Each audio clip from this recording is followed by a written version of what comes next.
শিখে মাগো চাকরি কি আর পাবো? মুখ্যমন্ত্রী বলছে মাসে 1500 দিব। পড়ালেখা শিখে মাগো চাকরি কি আর পাবো? মুখ্যমন্ত্রী বলছে মাসে 1500 দিব। বেকার ভাতার ফরম আমি আজই জমা দিব।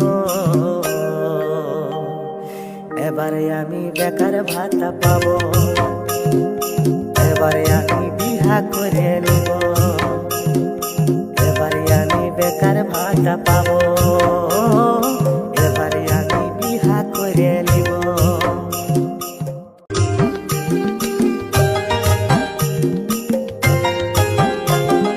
পড়ালেখা শিখে মাগো চাকরি কি আর পাবো? মুখ্যমন্ত্রী বলছে মাসে 1500 দিব।